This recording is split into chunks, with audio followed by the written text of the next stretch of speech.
Sombras en la línea de producción. No hay nada en este mundo que te prepare para trabajar en una fábrica de bebidas en el turno de medianoche. La calma pesada del ambiente, el constante zumbido de las máquinas y la sensación de que el tiempo se detiene mientras todos duermen. Mi nombre es Carlos y llevo ya 5 años trabajando en la planta de Pepsi en las afueras de Torreón. El trabajo es monótono, pero a las 12 de la noche, cuando el resto del mundo parece apagarse, todo adquiere un aire extraño, como si algo estuviera fuera de lugar. Lo primero que noté fue la desaparición de botellas. Durante semanas, algo no cuadraba. A simple vista, todo parecía seguir su curso, pero al revisar las cajas, siempre faltaban algunas botellas de Pepsi. Al principio, pensamos que era un error en el conteo, o quizá un problema con las máquinas. Todos lo atribuimos a fallas técnicas, algo de lo que no podíamos estar seguros. Pero después de varios días, empecé a notar un patrón. Siempre faltaban las mismas botellas en las mismas partes de la línea de producción. La planta donde trabajo es gigantesca, una maraña de tubos, cintas transportadoras y máquinas que nunca se detienen. Hay algo reconfortante en el ruido constante del metal chocando y las botellas rodando sobre las cintas. Pero también puede volverse perturbador. Especialmente en las horas muertas de la noche, cuando el silencio se filtra entre los huecos de las máquinas y todo parece más grande y más vacío de lo que realmente es. En una de mis noches de trabajo, me asignaron a vigilar las cámaras de seguridad. No es algo que solamos hacer con frecuencia, pero después de tantas botellas desaparecidas, los supervisores querían respuestas. Me instalé frente a los monitores, observando cómo las cámaras captaban cada rincón de la planta. Eran más de 20 pantallas, mostrando en blanco y negro las diferentes zonas de la fábrica. La mayoría del tiempo no había nada fuera de lo común. Solo el lento y aburrido proceso de llenado de botellas. Pero esa noche no sería como las demás. Eran las 3 de la mañana, la hora en la que la mente comienza a fallar y la fatiga se apodera de tu cuerpo. Estaba luchando por mantenerme despierto, mis ojos fijos en las pantallas, cuando lo vi por primera vez. No sé cómo explicarlo exactamente, pero en la cámara que mostraba la sección más alejada de la planta, una figura oscura se movió entre las máquinas. Era rápido, casi imperceptible, como una sombra. Pensé que quizá era uno de mis compañeros, pero la figura no parecía moverse de manera natural. No había forma de que alguien pudiera estar en esa parte de la planta sin ser detectado. Parpadeé varias veces, asegurándome de que mis ojos no me engañaban. Pero cuando volví a mirar, la figura había desaparecido. Me acerqué más a la pantalla, buscando algo, cualquier cosa que explicara lo que había visto. Estuve allí, congelado durante lo que parecieron minutos, observando en silencio. Volví a revisar las grabaciones anteriores, pero no había rastro de la figura. Todo estaba en orden, como si lo que acababa de presenciar nunca hubiera ocurrido. La semana siguiente, las cosas comenzaron a ponerse más raras. Los demás trabajadores empezaron a hablar. No era solo yo el que había notado las desapariciones. Varios compañeros mencionaron que algunas botellas desaparecían de las cintas sin explicación. Algunos decían que las máquinas a veces se detenían solas, sin razón aparente. Nadie quería admitir que algo extraño estaba ocurriendo, pero las miradas nerviosas entre nosotros decían más de lo que las palabras jamás podrían expresar. Durante una noche particularmente larga, decidí quedarme en la planta después de mi turno, escondido en las sombras, esperando ver algo con mis propios ojos. Las cámaras de seguridad no habían captado nada nuevo desde aquella primera vez. Así que me quedé allí, en el silencio inquietante de la fábrica vacía, observando cómo las máquinas hacían su trabajo, pero sin ninguna compañía. El zumbido mecánico se sentía ensordecedor y el sonido de las botellas siendo llenadas y selladas parecía más fuerte de lo normal. De repente, vi algo por el rabillo del ojo. Una sombra moviéndose entre las máquinas, del mismo modo en que lo había visto en las cámaras. Mi corazón se aceleró. No era un reflejo ni una ilusión óptica. Lo estaba viendo, allí mismo, a unos metros de mí. No podía discernir una figura clara, pero había algo extraño en su movimiento, algo antinatural. No caminaba como una persona, más bien se deslizaba, siempre en los espacios entre las máquinas, como si supiera que no debía ser visto. Me quedé quieto, sin atreverme a moverme, mientras la sombra se desvanecía en el aire. No podía quedarme callado más tiempo. Esa misma noche, informé a mi supervisor. Pero en lugar de respuestas, obtuve miradas de incredulidad. Dijeron que era imposible, que las cámaras no habían registrado nada extraño. Revisaron las grabaciones y, para mi sorpresa, no había rastro de la sombra. Todo parecía normal. Día tras día, la misma historia se repetía. Las botellas seguían desapareciendo, y yo seguía viendo esa figura oscura moviéndose en las zonas más profundas de la planta. No estaba loco. Sabía lo que había visto. Pero nadie me creyó. Mis compañeros comenzaron a evitarme, como si mis palabras fueran una amenaza. Y lo peor es que la sombra no era lo único que cambiaba. La fábrica, que siempre había sido un lugar frío pero predecible, empezaba a tener un aire diferente, como si estuviera vivo.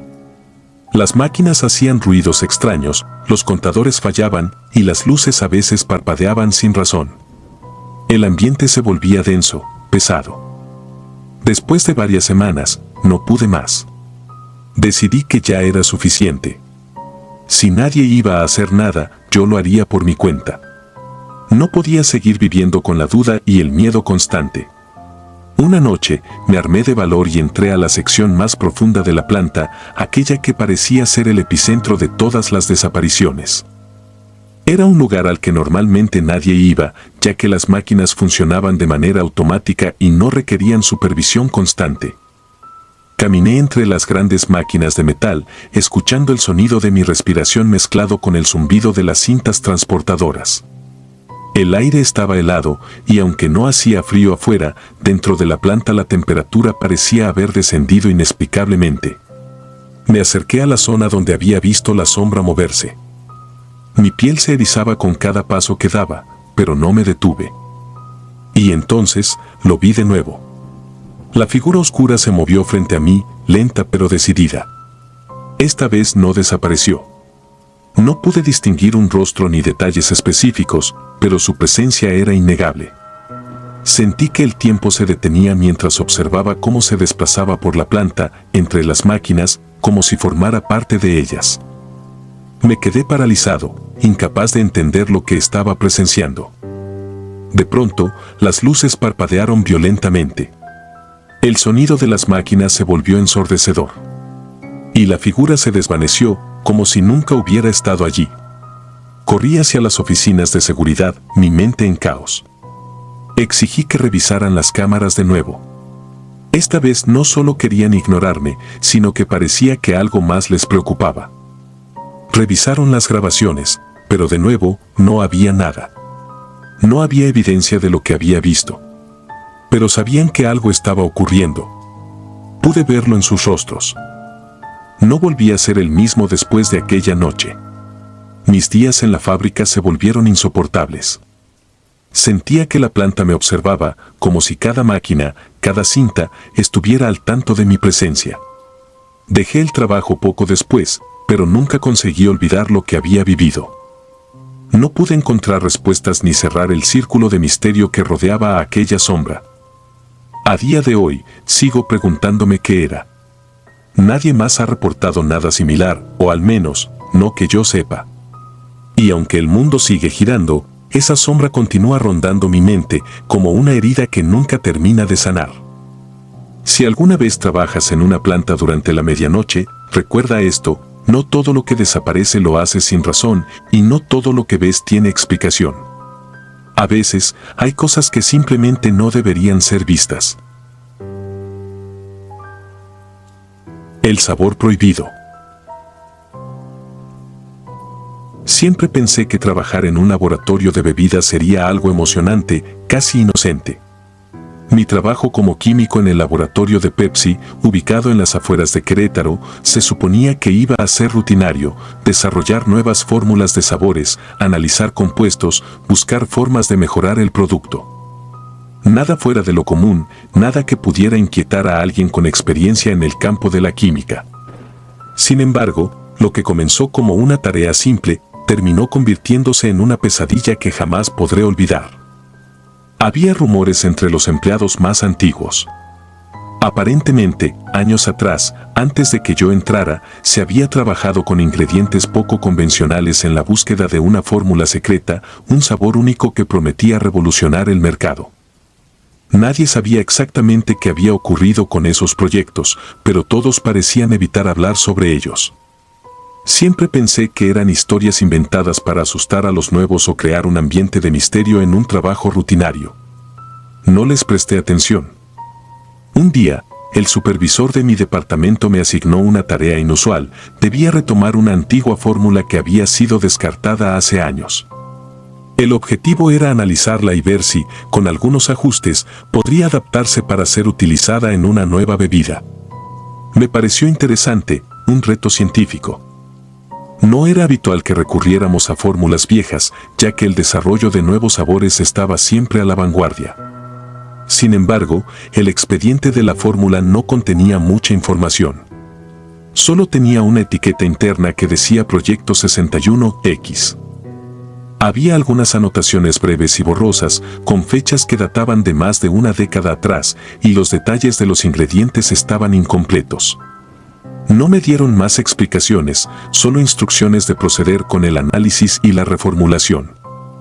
Comencé con lo básico, análisis de las moléculas, de los compuestos y su interacción con el paladar.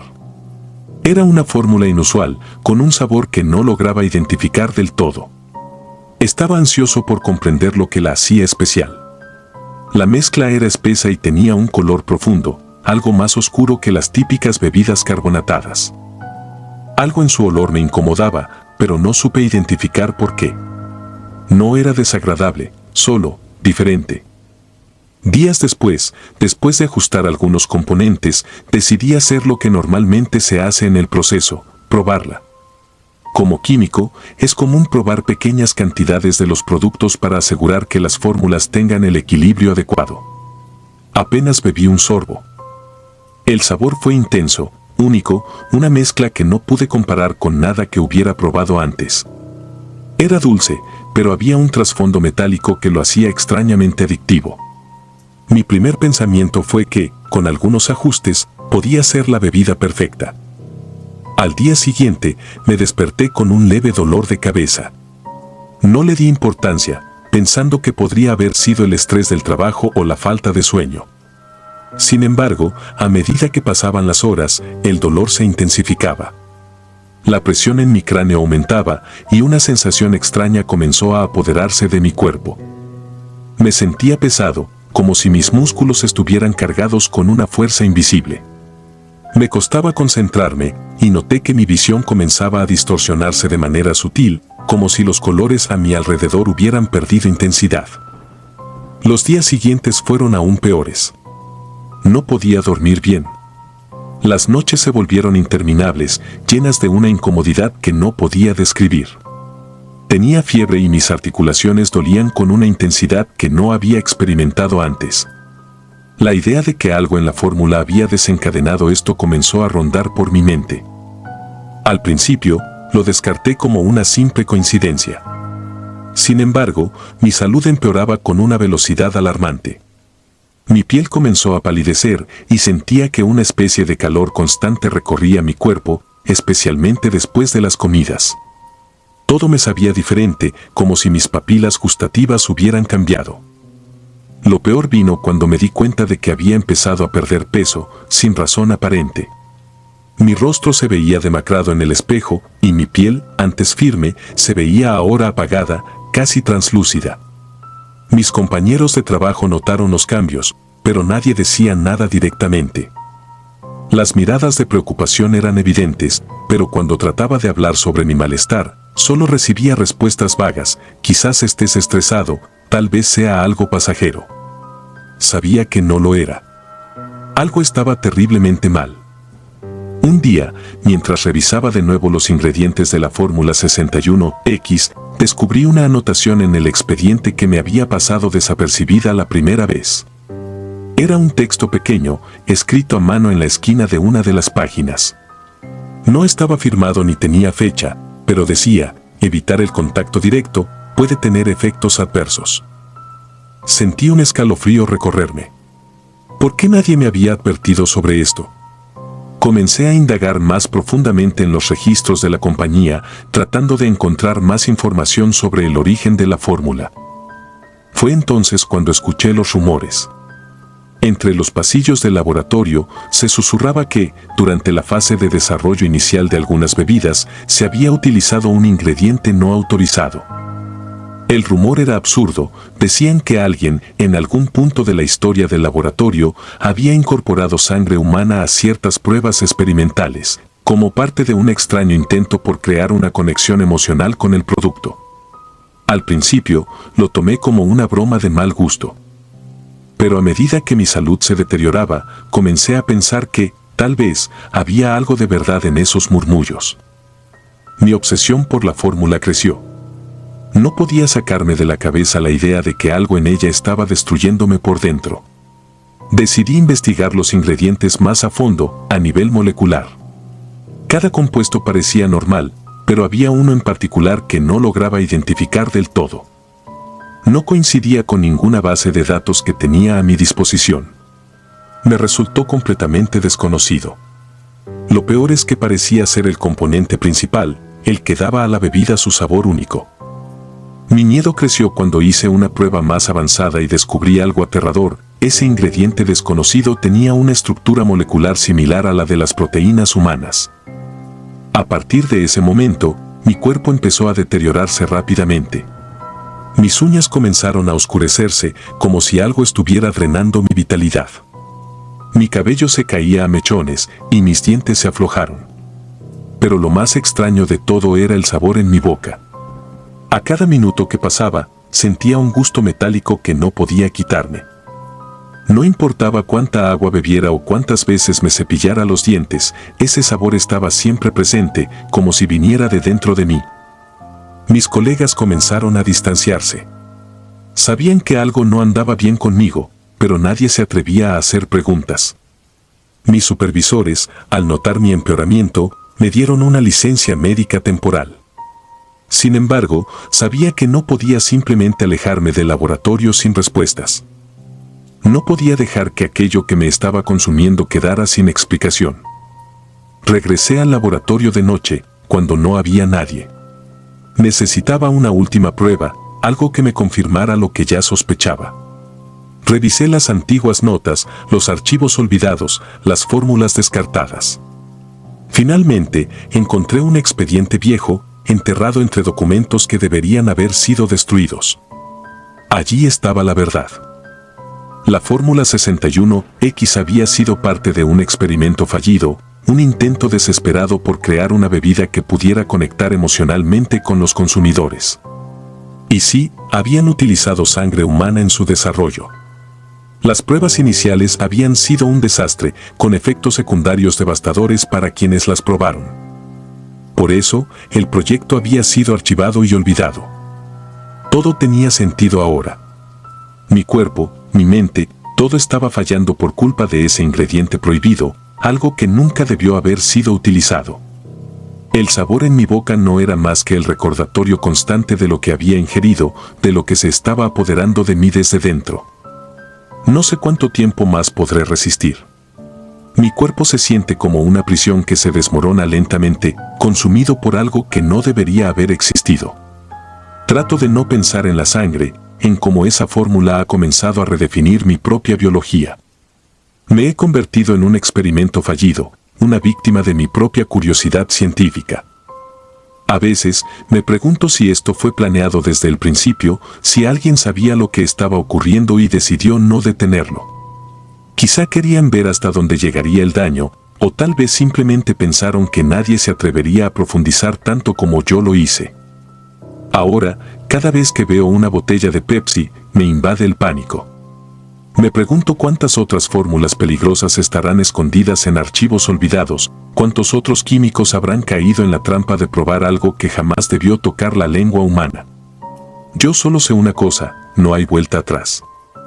Lo que llevo dentro de mí está allí para quedarse. El anuncio olvidado. Todo comenzó en una tarde normal, dentro de una oficina como cualquier otra. El equipo de marketing de Pepsi en Ciudad de México había recibido la tarea de limpiar y organizar el viejo archivo de la compañía, un almacén polvoriento en el sótano del edificio que había permanecido cerrado durante años. Jorge, el líder del equipo, junto con sus compañeros, Ana y Rodrigo, pensaron que sería una tarea aburrida, simplemente mover cajas, ordenar documentos antiguos y deshacerse de lo que ya no servía. Pero en ese almacén, entre montañas de papeles amarillentos y cajas olvidadas, encontraron algo inesperado, una cinta de video. No estaba etiquetada, solo tenía el logo de Pepsi en la carcasa, con una fecha escrita a mano que indicaba que era de principios de los años 90. La curiosidad los atrapó al instante. Había algo inusual en la cinta. No aparecía en ningún inventario, y no existía referencia alguna a un anuncio filmado en esa época que nunca hubiese sido lanzado. Intrigados, decidieron reproducirla. Después de todo, ¿qué daño podría haber en echarle un vistazo a un viejo comercial que tal vez nunca llegó a la pantalla? Encontraron un viejo reproductor de VHS en una esquina del almacén y lo conectaron a un televisor antiguo que, milagrosamente, seguía funcionando. Con un zumbido mecánico, el reproductor comenzó a girar la cinta. La pantalla parpadeó y apareció la clásica imagen de barras de colores, seguida por unos segundos de estática. Luego, comenzó el video. Al principio, todo parecía normal. Una melodía alegre sonaba de fondo mientras una familia feliz disfrutaba de una comida en un parque, todos sosteniendo latas de Pepsi en sus manos. Los colores eran vibrantes, típicos de los comerciales de la época, y el ambiente reflejaba la alegría que uno esperaría ver en un anuncio de una bebida refrescante. Pero había algo ligeramente inquietante en los actores. Sus sonrisas eran demasiado amplias, sus movimientos demasiado lentos, como si algo estuviera fuera de sincronía con el tono optimista de la música. Jorge se inclinó hacia adelante, observando con atención. Ana y Rodrigo intercambiaron miradas, como si ambos sintieran la misma incomodidad. Mientras la cámara enfocaba a uno de los actores, una mujer que levantaba su lata de Pepsi para brindar con los demás, algo extraño ocurrió. Los ojos de la mujer parecieron moverse, mirando directamente a la cámara, más allá del guión, como si estuviera viendo a quienes la observaban. Era una mirada intensa, que duraba un segundo demasiado largo, antes de que la acción volviera a su ritmo habitual. Rodrigo, inquieto, se levantó y se acercó al televisor. Rebobinó la cinta y reprodujo ese mismo momento de nuevo. Esta vez, el efecto fue más evidente. La mujer no solo miraba hacia la cámara, sino que sus labios se movían ligeramente, aunque no había sonido alguno. Susurraba algo, pero el micrófono no lo captaba. El resto del anuncio continuaba como si nada raro hubiera ocurrido. A medida que avanzaba la cinta, las cosas comenzaron a ponerse más extrañas. Los actores, que al principio parecían felices, empezaban a mostrar señales de angustia. Sus expresiones eran cada vez menos naturales, sus movimientos más forzados, casi robóticos. En un momento, mientras la cámara hacía un paneo sobre la escena familiar, se veía a un hombre en el fondo, completamente fuera de lugar. Estaba de pie, inmóvil, vestido con un traje oscuro que no coincidía con el ambiente alegre del parque. No hacía nada, solo observaba. Pero lo más inquietante era su rostro, no tenía facciones distinguibles, solo una sombra borrosa donde debían estar sus ojos y boca. Ana retrocedió, sintiendo una creciente incomodidad. Algo no estaba bien. Mientras el comercial seguía su curso, las acciones de los actores se volvieron más caóticas. La música continuaba alegre, pero la familia en la pantalla comenzó a moverse de manera errática, tropezando entre ellos, como si estuvieran tratando de salir de cuadro, de escapar de algo que no se veía. La cámara seguía enfocándolos, pero sus miradas, una y otra vez, se dirigían hacia la lente, como si intentaran pedir ayuda. Jorge pausó la cinta. El ambiente en la sala era pesado. La oficina, que normalmente era iluminada y tranquila, parecía más oscura ahora, como si las sombras del almacén se hubieran expandido. Ninguno de los tres sabía cómo reaccionar.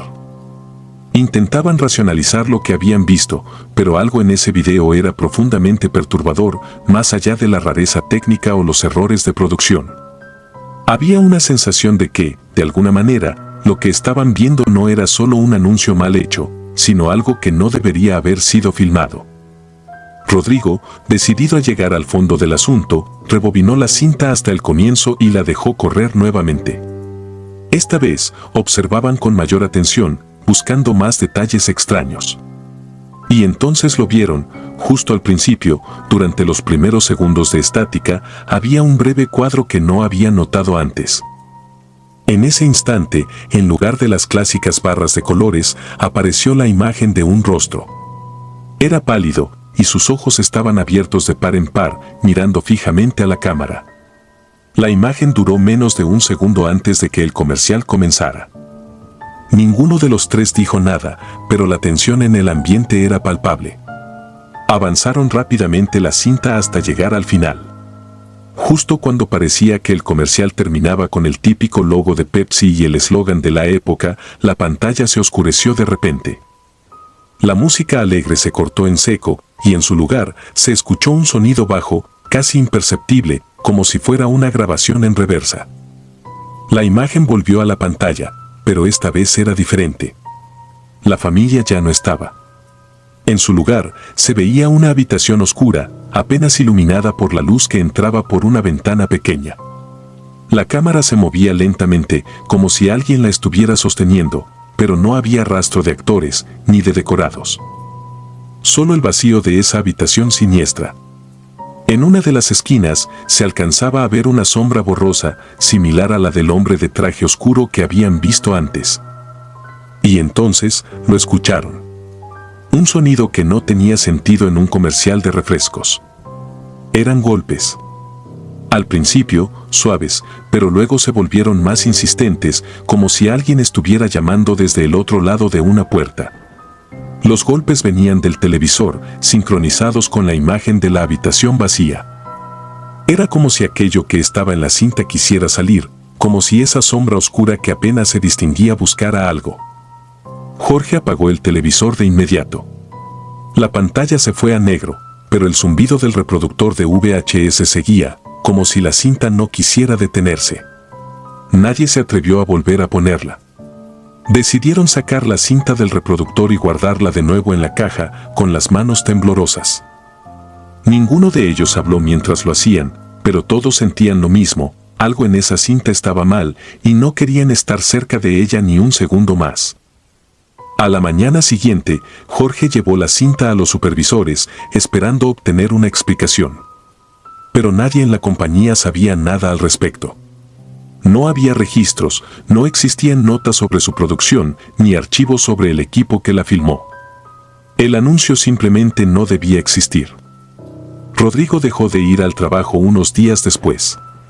Ana también pidió una licencia temporal, y Jorge comenzó a dormir mal, perturbado por pesadillas en las que veía aquella habitación vacía y la sombra borrosa acercándose lentamente a la cámara. La cinta desapareció del archivo poco tiempo después, sin que nadie supiera qué había ocurrido con ella. Con el tiempo, el equipo de marketing fue reemplazado y el incidente se dejó en el olvido. Pero en ocasiones, cuando alguien menciona aquellos viejos comerciales de Pepsi de los 90, Jorge no puede evitar sentir que algo, o alguien, aún está tratando de salir de esa cinta olvidada. Pasajero oculto. Nunca pensé que un viaje rutinario pudiera convertirse en una experiencia de pesadilla.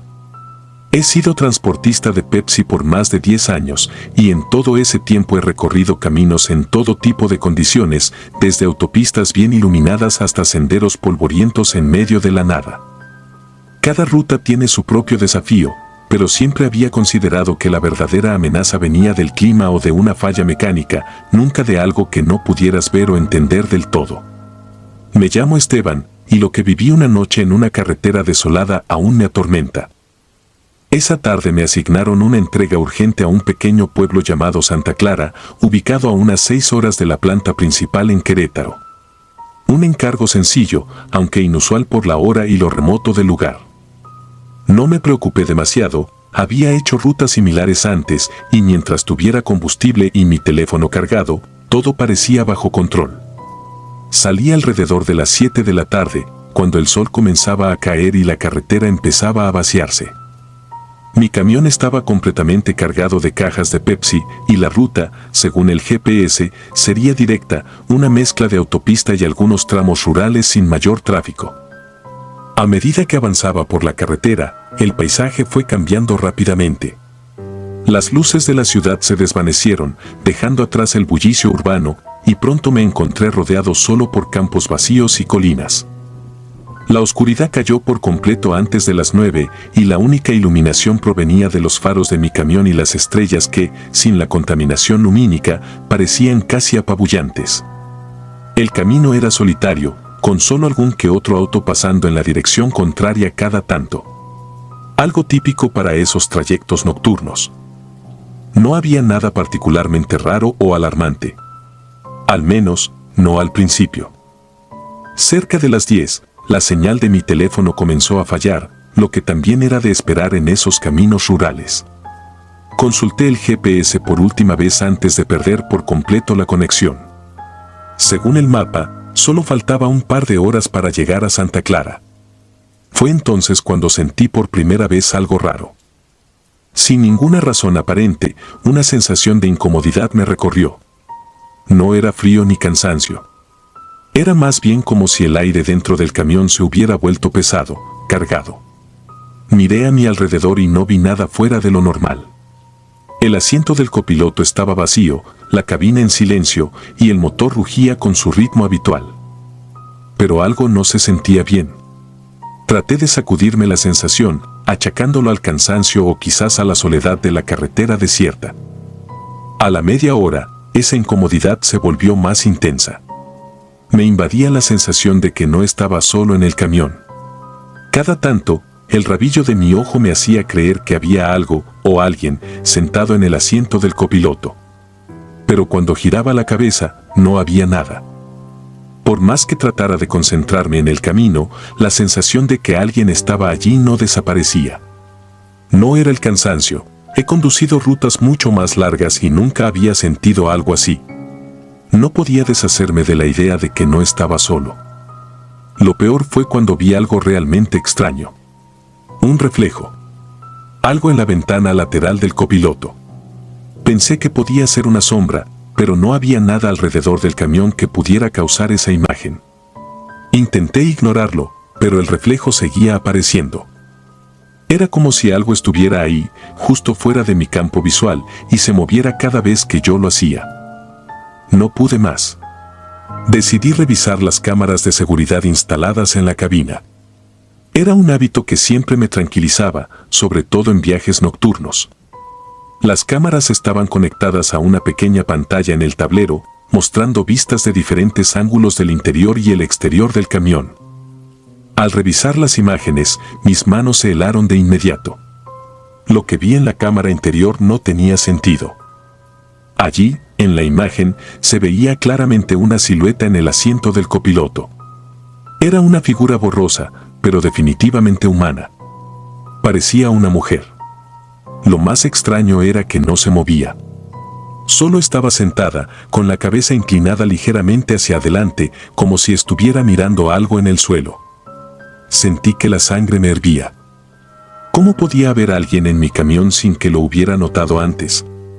Me giré bruscamente hacia el asiento, pero nuevamente no había nada. El asiento seguía vacío. Me quedé inmóvil durante un par de segundos, tratando de procesar lo que acababa de ver. Volví a mirar la pantalla de la cámara y la figura seguía allí, inmóvil.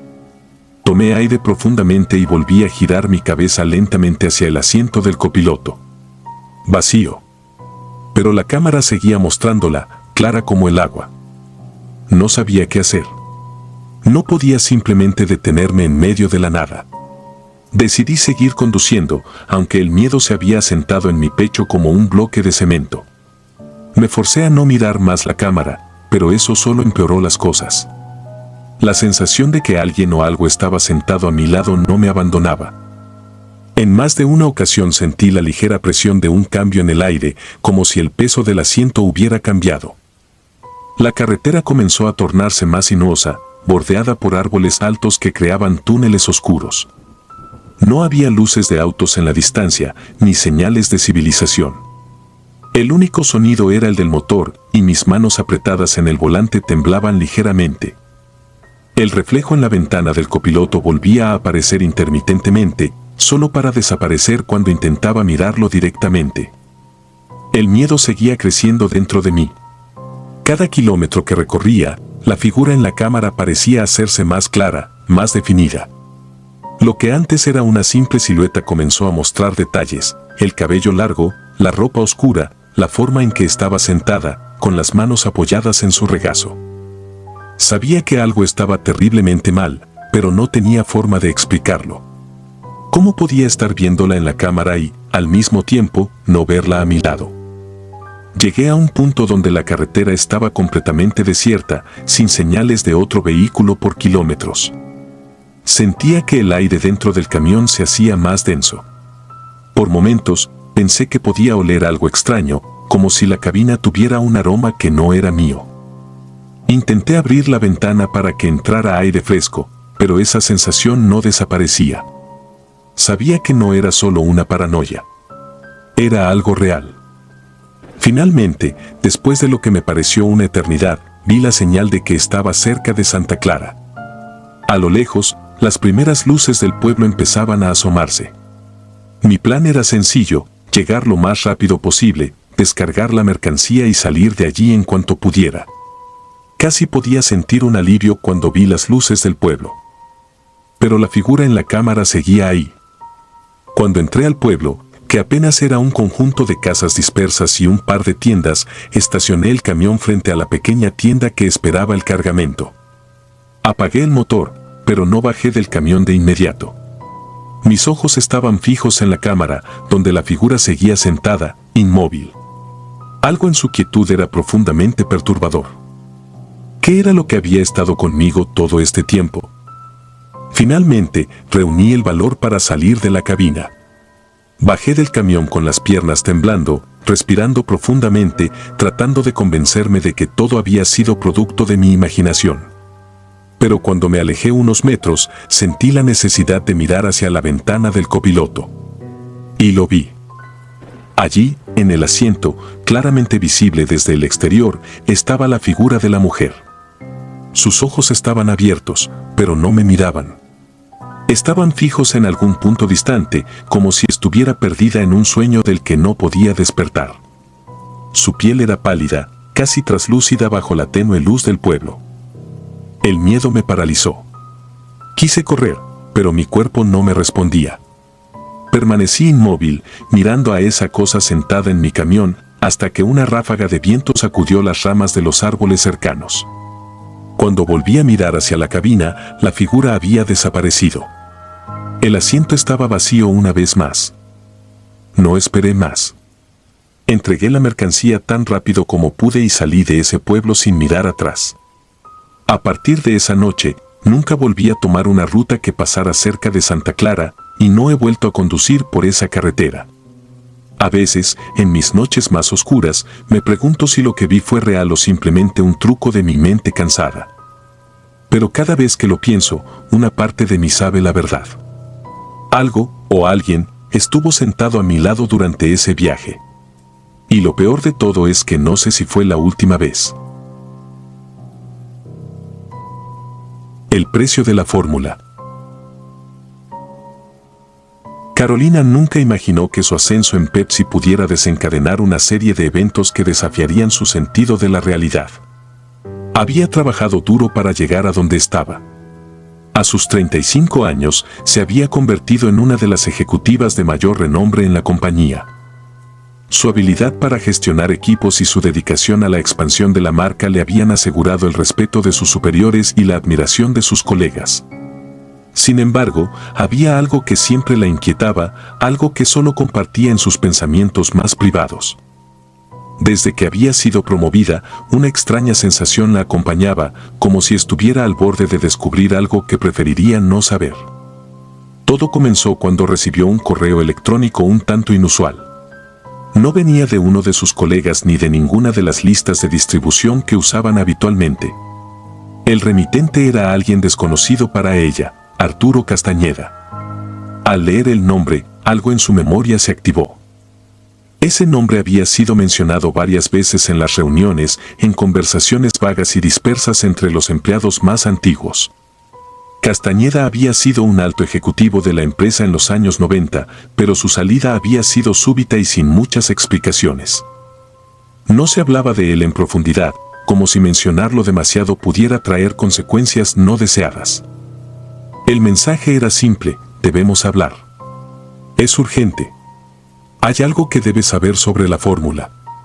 Carolina, en un principio, ignoró el correo. Había miles de teorías y mitos sobre la fórmula secreta de Pepsi, desde su composición hasta su historia.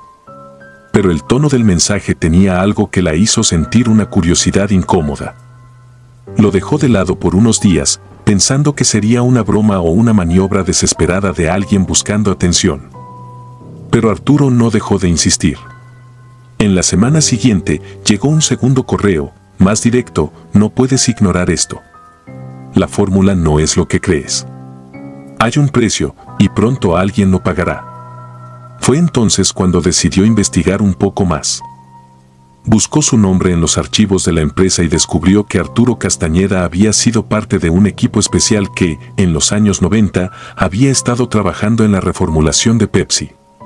Pero algo en los registros no cuadraba. Después de su salida, muchos de sus colegas también dejaron la compañía de manera abrupta. Algunos se retiraron, otros murieron en circunstancias no esclarecidas. El tercer correo fue más alarmante. Si no hablas conmigo, te sucederá lo mismo.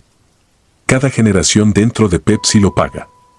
La palabra paga quedó resonando en su mente. Aunque detestaba admitirlo, ya estaba perturbada. Decidió, finalmente, responder el mensaje y aceptar reunirse con él. La reunión fue programada en un pequeño café lejos del bullicio de la ciudad. Cuando llegó al lugar, Arturo ya estaba esperando. Era un hombre mayor, con el cabello canoso y la mirada profundamente cansada. Parecía alguien que había visto demasiadas cosas, alguien que había cargado con secretos durante demasiado tiempo. Sin embargo, más allá de su apariencia, lo que más la impactó fue la expresión de desesperación en sus ojos. Sin dar rodeos, le explicó lo que, según él, había mantenido oculto durante décadas. La fórmula de Pepsi, esa mezcla tan celosamente guardada y que se consideraba el alma de la compañía, tenía un origen oscuro. Según él, en los años 40, cuando Pepsi luchaba por sobrevivir frente a Coca-Cola, una serie de experimentos inusuales habían comenzado en secreto. La compañía no solo buscaba mejorar la fórmula, querían crear algo único, algo que capturara la atención de millones de personas en todo el mundo.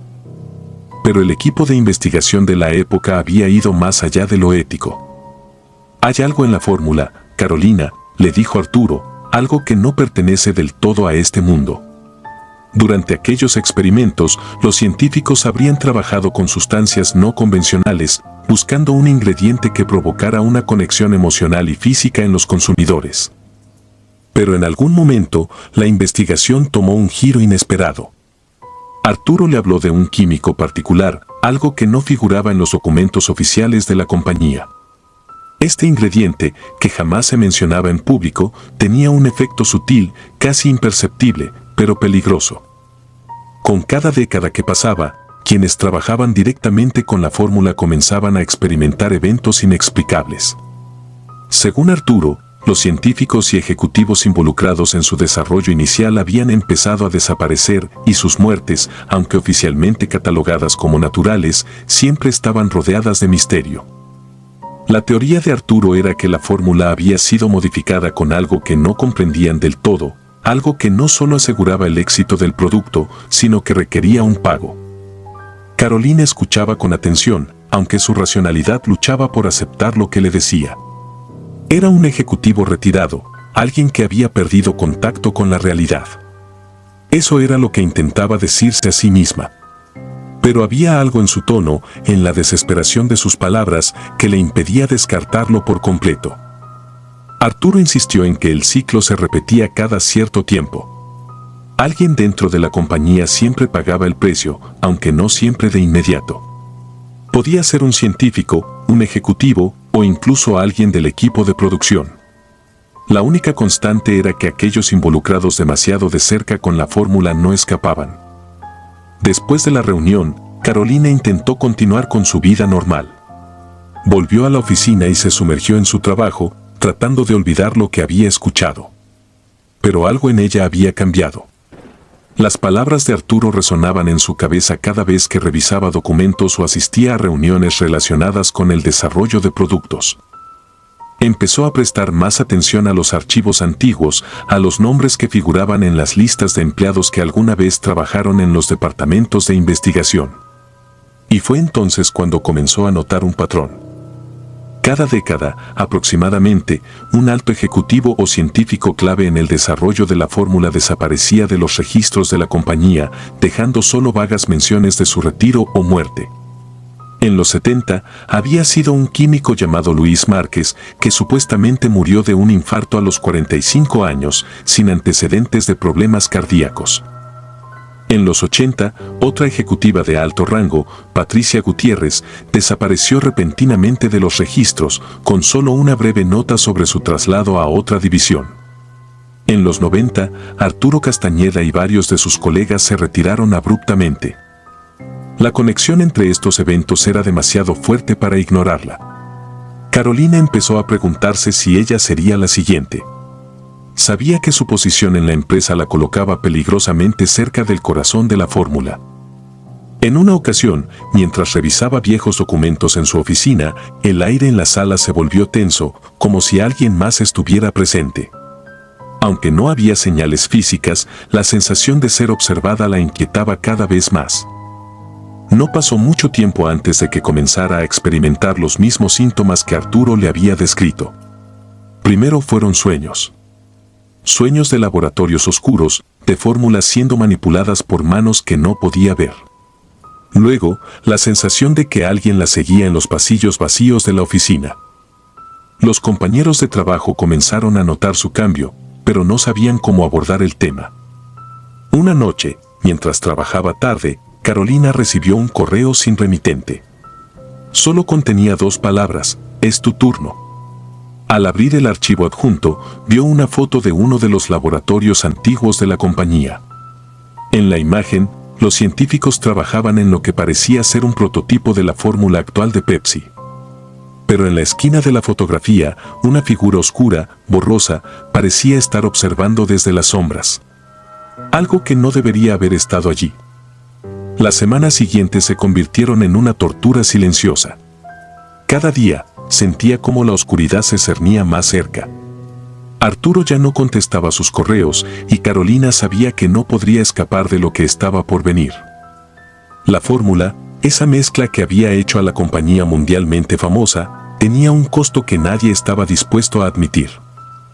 El último correo que recibió de Arturo llegó unos días después. Solo contenía una frase: el ciclo se repite. Prepárate.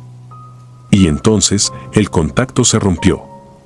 Carolina nunca volvió a saber de él, pero en el fondo sabía lo que significaba. Él había cumplido su papel y ahora le tocaba a ella. Sabía que no podría cambiar su destino. Lo que alguna vez fue orgullo por su posición en la empresa ahora era temor constante. Porque en la fría lógica de los números y las ventas se escondía algo que no podía ser cuantificado. Un secreto que había sido enterrado junto con los cuerpos de quienes lo habían descubierto antes que ella. Y ahora era su turno de pagar el precio. El trabajador de las 3 de la mañana. Nunca fui supersticioso. En mis años de vida siempre había encontrado una explicación lógica para cualquier cosa extraña que me pasara. Pero hay momentos en los que no puedes seguir aferrándote a la lógica, en los que algo cambia dentro de ti y la realidad tal como la conocías se desmorona sin previo aviso. Mi nombre es Andrés, y lo que me sucedió en la planta de Pepsi ha puesto en duda todo lo que creía sobre el mundo. Era una noche como cualquier otra en la planta de embotellado. Trabajo en el turno nocturno, que comienza a las 11 de la noche y termina a las 7 de la mañana. No es el mejor horario, pero la paga es buena y el ambiente solía ser tranquilo. La mayoría de los empleados prefería trabajar durante el día, dejando a unos pocos encargados de la producción durante la madrugada. Era una rutina predecible, revisar las máquinas, asegurarse de que todo funcionara bien y esperar a que la producción siguiera su curso. Sin embargo, las últimas semanas habían sido diferentes. Todo comenzó de manera sutil. Pequeños detalles que la mayoría ignoraría, pero que para mí, después de tantos años en la planta, parecían fuera de lugar. Las luces parpadeaban de vez en cuando, algo que normalmente habría atribuido a problemas eléctricos, pero los técnicos aseguraban que todo estaba en orden. Luego, empecé a notar que algunas cajas de Pepsi aparecían movidas de su lugar. No era nada grave, pero había algo en la disposición que me inquietaba. No podía explicarlo, pero cada vez que lo veía, algo dentro de mí se removía, como una advertencia. Fue en una de esas noches cuando, sin buscarlo, comencé a notar un patrón. Me di cuenta de que siempre alrededor de las 3 de la mañana algo cambiaba en el ambiente. No sé si era la forma en que el aire se sentía más denso o la manera en que el sonido de las máquinas parecía volverse más distante. Lo único que sé es que a esa hora, justo a las 3, todo parecía detenerse por un instante y luego, el silencio. Una de esas noches, mientras caminaba por los pasillos de la planta, lo vi. Al principio, no lo entendí. Me detuve en seco frente a uno de los largos corredores que conectan las áreas de producción. Al final del pasillo, estaba un hombre. Vestía el uniforme de la planta, uno de los nuestros. Pensé que debía ser uno de mis compañeros, aunque era extraño porque conocía a todos los que trabajaban conmigo en el turno nocturno. El hombre estaba de espaldas, inmóvil, como si estuviera esperando algo o a alguien. Instintivamente, me acerqué un par de pasos, llamando su atención en mi mente, aunque no emití ni una palabra. Pero no se movió. Me quedé ahí, confundido, sin saber cómo reaccionar. Lo observé por lo que parecieron minutos eternos, esperando que diera alguna señal de vida, algún movimiento que rompiera la tensión que comenzaba a formarse en mi pecho. Pero nada. Estaba paralizado, como una estatua, con su cabeza ligeramente inclinada hacia un lado. A pesar de no poder verle el rostro, había algo profundamente perturbador en la quietud de su postura. Me alejé sin acercarme más. Traté de convencerme de que tal vez estaba cansado y se había quedado parado en uno de esos momentos en los que tu cuerpo se apaga por la fatiga. Decidí seguir con mi rutina y regresar a revisar las máquinas, pero en el fondo de mi mente algo no dejaba de hacer ruido. Esa figura, esa inmovilidad, no se sentía normal. Esa noche no volví a ver al hombre, pero a partir de entonces empecé a notar su presencia en otras noches. Siempre alrededor de las 3 de la mañana, siempre en un pasillo diferente de la planta y siempre con esa postura inmóvil, de espaldas a mí. Nunca lo vi moverse ni caminar, pero cada noche en que me cruzaba con él, estaba en un lugar diferente, como si conociera la planta mejor que nadie. Al principio pensé en comentarlo a mis compañeros, pero ¿cómo explicar lo que estaba viendo sin sonar como un paranoico? Ellos no habían mencionado nada extraño y no quería ser el que rompiera la frágil normalidad del turno nocturno. Una madrugada, mi curiosidad superó mi miedo. Decidí acercarme más de lo que lo había hecho antes. Quería entender quién era este hombre y qué hacía en la planta a esas horas. Me acerqué lentamente por el pasillo, tratando de no hacer ruido. El hombre estaba de pie, como siempre, pero esta vez más cerca de las máquinas, en un área donde normalmente no debería haber nadie. Sentí el peso de la situación apoderarse de mí mientras me aproximaba, pero me obligué a seguir. Cuando estuve a solo unos metros de él, algo cambió. Por primera vez, sentí que no estaba solo. No era solo él y yo en ese pasillo. Algo más estaba presente, algo que no podía ver pero que claramente percibía. Aceleré el paso, decidido a enfrentar al hombre, pero en el instante en que extendí la mano para tocarle el hombro, desapareció. No caminó, no se desvaneció lentamente. Simplemente dejó de estar ahí. El pasillo estaba vacío frente a mí y lo único que se escuchaba era el suave zumbido de las máquinas. Me quedé allí, en medio de la nada, con mi mente intentando dar sentido a lo imposible. Esa noche me fui a casa convencido de que mi mente me estaba jugando una mala pasada. Me convencí de que era el cansancio, la rutina y tal vez un poco de ansiedad. Pero al día siguiente, cuando regresé a la planta, no pude dejar de pensar en lo que había sucedido. Revisé las cámaras de seguridad con la esperanza de encontrar alguna explicación racional, algún truco de luz o un error en el sistema que hubiera causado que viera lo que vi. Sin embargo, no había nada. Ninguna imagen del hombre en los pasillos. Era como si jamás hubiera estado allí. Las noches siguientes, el patrón continuó. A las 3 de la mañana, lo veía. Siempre el mismo hombre, siempre la misma postura inmóvil, y siempre esa sensación de que no debía acercarme demasiado. Pero había algo más. Empecé a notar que, poco a poco, las áreas donde lo veía parecían diferentes. Había partes del edificio que, a pesar de ser las mismas de siempre, se sentían más viejas, como si estuvieran deteriorándose con el tiempo, aunque físicamente nada hubiera cambiado. Finalmente, una noche, sucedió algo que me hizo cuestionar mi propia cordura. Estaba realizando mi recorrido habitual, cuando decidí buscarlo antes de las 3 de la mañana. Pensé que, si lo encontraba antes, tal vez podría sorprenderlo o incluso entender mejor lo que estaba ocurriendo. Pero esa noche no lo encontré en ninguno de los pasillos habituales. Me sentí un poco aliviado, pensando que tal vez todo había sido una serie de coincidencias y que todo finalmente había terminado. Sin embargo, cuando revisé las cámaras de seguridad más tarde, algo me dejó helado. En la grabación, justo a las 3 en punto, mientras yo estaba en otro lado de la planta, el hombre apareció en la cámara de uno de los pasillos. Pero esta vez, no estaba solo. Estaba acompañado por varias figuras más, todas inmóviles, todas con el uniforme de la planta. Eran 5 en total, todos de espaldas, todos en silencio. Ninguno de ellos se movió ni un centímetro mientras la cámara los grababa durante unos minutos. Y luego, de manera tan repentina como habían aparecido, desaparecieron. No volví a trabajar en la planta después de esa noche. Nadie más mencionó haber visto algo extraño y la empresa nunca investigó lo ocurrido. Tal vez, en el fondo, nadie quiere enfrentarse a lo que realmente ocurre en esos pasillos a las 3 de la mañana. Me he mudado y he cambiado de trabajo, pero aún me atormenta la pregunta de quién o qué era ese hombre. Y si algún día, cuando menos lo espere, lo volveré a ver.